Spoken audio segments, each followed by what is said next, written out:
تاریخ گواه دی، تاریخ ثابته کړې ده چې پښتانه یوه راوتلي دي، بیا به شاته نه دي تللي.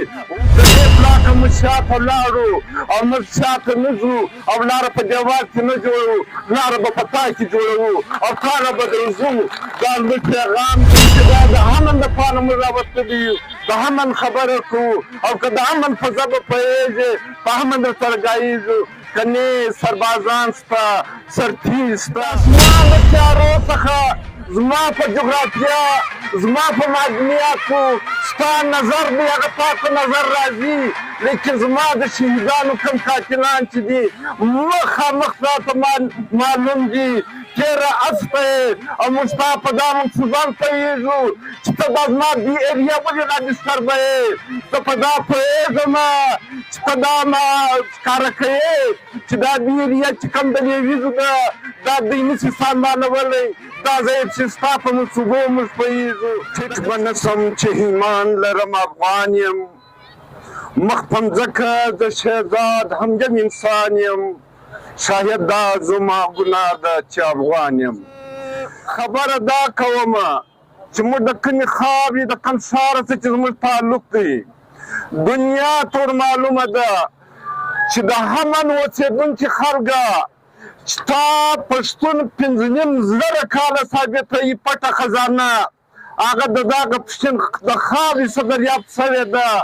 ستا په تاریخ کې پر عمله ثابتوي، ستا په تاریخ کې بهادر ثابتوي، ستا اتل ثابتوي. پر هغه خاوره د یو څو وخته څخه د یو څو مودو څخه یو داسې دهشتګردي روانه ده چې په نورا ورځ چې کوم دي څوک کشتل کېږي او قاتلان نه معلومېږي. لیکن زه دا وایم چې د اسمان د تیارو څخه زما په جغرافیه، زما په معدنیاتو ستا نظر دی، هغه تا ته نظر راځي. لیکن زما د شهیدانو کوم قاتلان چې دي مخامخ راته معلوم دي. تېره اسپه یې او موږ ستا په دا منصوبان پوهېږو چې ته دا زما بې ایریا ولې را ډسټربه یې. زه په دا پوهېږم چې ته دا ښکاره کوې چې دا بې ایریا چې کوم د لیویزو ده دا دوی نشي سامانولی.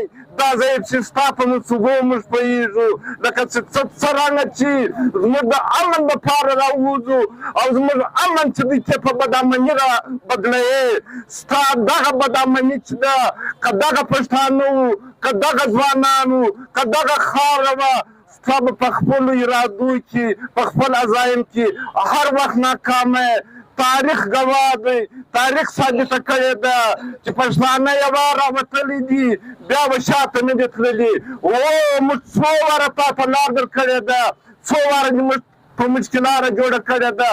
د دې پلاټه موږ شاته لاړو او موږ شاته نه ځو او لاره په دیوال کې نه جوړو، لاره به په تا کې جوړوو او کاله به درځو.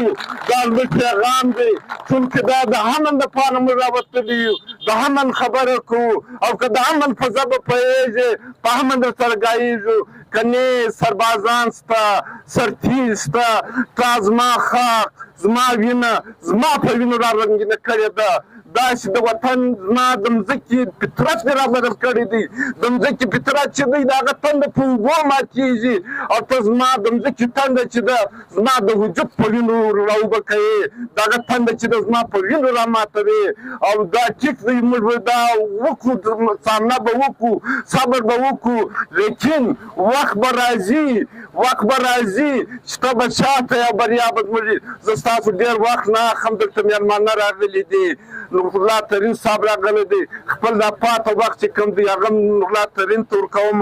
خو یوه خبره کوم، هغه دا چې مات مې کړل خپل قلمونه، کت مې کړل خپل کتابونه، ما به مات نه کړي شهزاده را روان ژوندي نسلونه.